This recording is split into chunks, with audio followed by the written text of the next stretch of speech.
Okay, welcome back everyone. Let's talk about linear programming today. So up to this point, over the past few days, we've been graphing inequalities. I've been referring to them as constraints.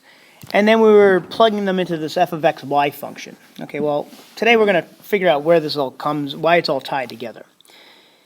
So we use this when we have constraints on variables, x's and y's, and 2x plus 3y must be less than or equal to 4, for an example. Okay, so we have these constraints and we're going to graph them. The function of these variables, when we're asked to minimize or maximize this function, again, we'll talk about where the function is created from. It could be something like profit or revenue for a company or minimizing labor costs, whatever the case may be. Whatever your goal is, you may want to minimize it or maximize it. And those were those f of x, y functions we came up with. Okay, for example, whatever, 2x plus 3y. Right? For homework the other night, we were given that. Today we're going to create that. In the dictionary, it's, what does it say here? We have a method of solving practical problems, okay, where we're trying to allocate certain resources. We only have so much labor. We only have so much time in a day. All these things are constraints, okay? I'll leave this up here if you want to just read that over, okay? Here's just a quick little chart. Let's see what this is all about. So, for example, what we have here is similar to what we were doing for homework. We were graphing a whole bunch of inequalities, and then I told you we're going to focus on the vertices of that polygonal convex set. Well, here in a real-life situation, say we're creating chairs or producing chairs and tables, okay? And then from there, we have certain things that are limiting us. The finishing, it may take a certain time frame, 4 hours to do the tables, and it might be 1 hour to do the chairs. Well, when I add up that time frame, say I only have 400 hours worth of labor available to me. Well, that has to be less than that or else I can't do it. Profit, okay? These are all different things we need to consider. Assembly, say it took time frame. Say it takes an hour to assemble a chair, but it takes an hour also to assemble a table. But again, that workforce, we only have 200 hours of labor. So it gives us a constraint. We're only working within a certain limit. And then what we're going to do is we're going to figure out those vertices, and we're going to plug them into our maximizing or minimizing function, this f of xy over here. Let's look at some of the different types of solutions we get out of these. All right, these graphs may look familiar from one of my earlier lessons, but they get the same idea across. So if we have something called an infeasible solution region, this right here is an example of an infeasible. Let me write that down for you. Okay, this would be an infeasible solution region. Okay, region if you want, because remember with inequalities we have regions, not just an xy point. Well, the reason why it's infeasible is there's nothing that would work for both inequalities. I have an inequality where it's greater than this line. I have an inequality where it's less than this line. There is no xy point in here that would also fall in here. So there's no xy point associated to both inequalities. It's infeasible. There's no solution region. Next, we have an unbounded. Okay, well, both of these, this one and this one, they're both examples of unbounded. Okay, I don't have something cutting it off. I don't have it just keeps going forever this way. Remember, these lines keep getting bigger and bigger this way, so this region just keeps getting bigger and bigger. So there's no bound, it's unbounded. There's nothing to bound it. Okay, so I'll just write unbounded for this one. Okay, that's an unbounded. And that's the same thing with this one right here too. Okay, they're both unbounded. Another one we have is what we're primarily going to be concerned with today. Okay, and that's something like this.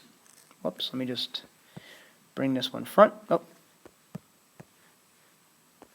Okay, so this one right here. This is called an alternate optimal solution. You're going to see that wording in your notes or in your homework, so let me just get it down here. Alternate optimal solution. this gives us a region where we can actually focus on, okay? I know that the XY values that are associated with all these inequalities fall in this triangle. And like we talked about in class, the min and max points are only going to fall somewhere on those vertices. So we just have to focus on evaluating these 3 XY points, okay? All right, at this point, if you don't feel like copying all this, I have a handout called 2-6 Linear Programming Handout in that Unit 2 folder in Edmodo. Either call it up on your phone or your iPad or whatever you have, or print it out so you have a copy of it. All right, so you may want to pause right now and do that. Or you can continue and copy it. It's up to you. But it's a word problem, so let's talk about this. We're going to break this down. Okay, this handout, like I said, is available in Unit 2 folder. So we have a farmer, all right? Here's a real-life situation. A farmer has 10 acres, and on that 10 acres, we're going to plant wheat and rye. Okay, well, he has a few constraints. He must plant at least 7 acres, for whatever reason. He's paying taxes on farmland, and they have to have at least 7 out of the 10 acres be planted. But he also has another constraint here. He only has $1,200 to spend on each acre of wheat. Oh, I'm sorry, he only has $1,200 to spend overall, and each acre of wheat is going to cost $200 to plant. So each acre, so if there were 2 acres, that would be $400, etc. And each acre of rye costs $100 to plant. So if he plants 3 acres of that, it would cost $300. So we got to find the best compromise between these two with this constraint. We only have $1,200 to work with. The farmer must also get the planting done in 12 hours. Well, that's obvious because once it gets dark, it's hard to farm. So he has a time constraint. And in this time frame, it takes him 1 hour to plant 1 acre of wheat. It takes twice as long. It takes 2 hours to plant 1 acre of rye. The profit on is $500 for each acre of wheat and $300 for each acre of rye. Now, before I continue, you might say, okay, well then let's plant all wheat because you make more money. Yeah, but it also costs more. It costs more to do the wheat, and there are other things you got to consider than just how much am I going to make? How much do you have to spend? That's the key. So anyway, the overall question is how many acres of each should we plant to maximize profits? That right there is what we're trying to do. We want to maximize the profits. Whatever you're asked to maximize and minimize is going to be your f of x, y function. Okay, we'll get to that in a minute, but that's what we're going to do. So now the question here, how many acres of wheat and how many acres of rye should be planted? That's what we're asked here. How many of each? Well, if we call one of them x and one of them y, when we solve for x and y, we have our answer. So why don't we call x the number of acres of what was first, wheat? Okay, so we'll call x wheat. And we'll call y the number of acres of rye. I'll just do the number of acres of rye. Okay, so again, when we solve for x and y, we have what they're asking for. Oops. The objective. The objective is to maximize our profits. That is what the f of xy function is going to be, whatever they're asking you to maximize or minimize. Okay. Each acre of wheat, where am I? Right here. Each acre of wheat brings in 500. Now again, I'm talking about profit, so I got to look at the profit values. Let me just erase that here. Okay. So we're right here now. The profit, we have 500 for each acre of wheat and 300 for each acre of rye. So how could I write that? Oh, I have it down here also. Well, we make $500 for every acre of wheat, and we make $300 for every acre of rye. So if I multiply those and add that up, we'll get the overall profit. Right there is your f of xy function, okay? That's how you figure that one out. Let's move on. Okay, so we've defined our unknowns and express our, we've defined our unknowns. We know the x and y. We've expressed our objective. We're trying to maximize our profits, and there's our function. Everything else in the word problem are constraints, okay? So from that word problem, I broke them down here. We were talking about acreage, okay? We must plant at least 7 acres and no more than 10 acres. All right, well, think about this. If I take the number of acres of wheat plus the number of acres of rye, hold on a second here. That has to be greater than or equal to 7 acres. But I also have this constraint. When I add the number of acres of both, it must also be less than or equal to 10. That's an equal time, okay? That came straight from the word problem, the time constraint, or the acreage constraint. Now for the cost constraint. Well, for the cost constraint, we only have $1,200 to spend on planting. Okay, so the maximum we can go is $1,200. Anything we do must be less than or equal to that amount. All right, well, it cost us $200 for each acre of wheat, and it costs us $100 for each acre of rye. That value must be less than or equal to $1,200. Okay. The other thing that they mentioned in the word problem was our time constraint. We have to do it in 12 hours. Okay, the sun is only up for so long, and then it goes down, it gets dark. So, how can we talk about that? Well, again, let me just change the color. We got a lot of blue going on. Our time constraint is we must have it done less than or equal to 12 hours. Okay, so whatever we're doing has to be less than or equal to half a day. So it did say that it took 1 hour for each acre of wheat, and it took 2 hours for each acre of rye. So that would be the time frame. That time frame must be less than or equal to 12 hours. Implied constraints. Implied constraints, like I said in class, come up often. Remember what X and Y represent. Oh, I erased it. There was the number of acres of wheat and then the number of acres of rye. Well, can you plant -4 acres? No, you're either going to be planting some acres or you're going to be planting no acres. You can't plant negative acres. So back to our implied constraints. That means that whatever X is, the number of acres of wheat must be greater than or equal to 0. We can't go negative. And the number of acres of rye, same thing. I can't plant negative rye. It's either none or some. Here are our inequalities that we need to graph. All right, so let's see what happens when we start graphing all this stuff. Okay, this is a handout that I had, but we're doing this digitally now. So let me just, for the moment, cover up this stuff right here. All right, so our first acreage constraints, if I graph those inequalities, okay, I'm sure you can solve for y and figure this out, but you would have this line would create this, and it has to be less than that line. And then this constraint needs to be greater than or equal to that line. Okay, and again, I just solve for y and then graph my lines, y equals mx plus b. All right, so that leaves us with this possible region for our solution. But we must overlay with that with our next constraint, which we identified as our cost constraint. Okay? So now think about this. So we had this region in here all shaded, but then when I overlaid this one, it was this line right here, and it needed to be less than that line. So now we're only left with this region in between those two parallel lines. That was our cost constraint. Okay, now on top of that, we also had an additional constraint that we must consider. Well, here, let me get rid of this now. Here, compare these two.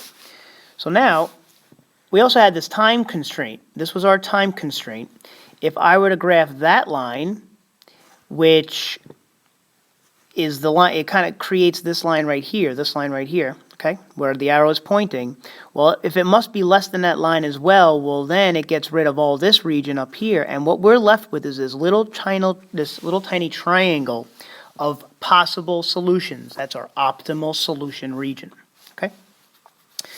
But like we said in class, we really only have to focus on the vertices. That's where the minimum or maximum points are going to fall, okay?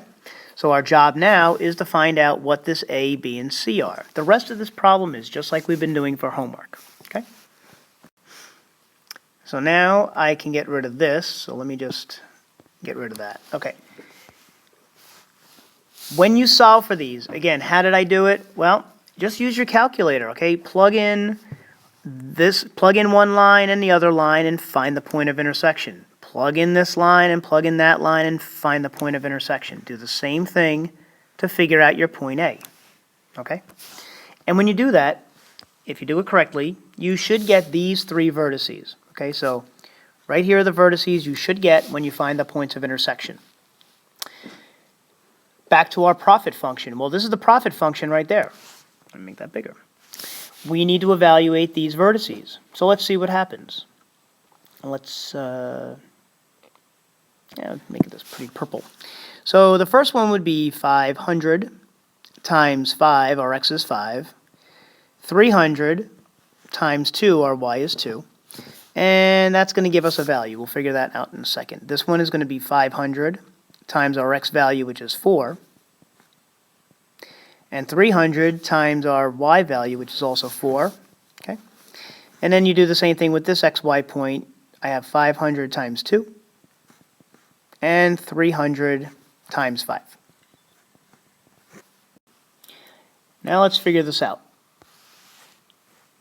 If you do the math, this first one is going to come out to be, hang on one second, $3,100. Again, this represents our profit. If we did this combination, if we grew 5 acres of wheat and 2 acres of rye, we would wind up with $3,100 in profit. If we planted 4 acres of wheat and 4 acres of rye, that would give us a profit of $3,200. And if we did 2 acres of wheat and 5 acres of rye, that would give us a profit of $2,500. Since we're trying to maximize our profit, well, what's the biggest number you see? That is your maximum value. You can possibly make $3,200 in profit if you planted that combination right there, 4 acres of each. This is real life. This is how it's done. Now, I mean, you got a big corporation with all these variables. I have so many people in my labor force, so many hours they can work each week. How much material do I have? What can the machines I have handle? These are all constraints, and this is what people do to figure out how to maximize their profit. All right, so if any of that was unclear, please just rewind it, go back a few minutes and watch it again. I think once you see it a couple times, it will truly make sense. When you're doing your homework, let's try to simplify it for you. These are the things you should follow. If you could do this, you're on the right track. So first and foremost, we need to identify our variables, just like we did before. What's our x and y? What are they asking us to solve for? That is your x and y. So when you solve for them, you have your answer. Then what you need to do is pick out the constraints. Write them as a system of inequalities. Okay, you're going to get them out of the word problem, just like we did with the farm example. After that, what did we do? Well, we figured out it doesn't really matter which one you do first or second, but you do need to also figure out, what am I optimizing? What am I minimizing or maximizing? Just so you know, optimizing is either minimizing it or maximizing it. You're trying to optimize whatever you're looking for. And that right there, let me just write it. This is going to be your f of xy function. Okay? These are all your inequalities, if you will. Next, graph the system and find the vertices of your polygon. All right, we've done that. In the example we just did, our vertices were A, B, and C. Okay? Next, we evaluate those vertices in the function. We then plug in those f of xy values into our f of xy function, and we figure out the smallest and biggest value.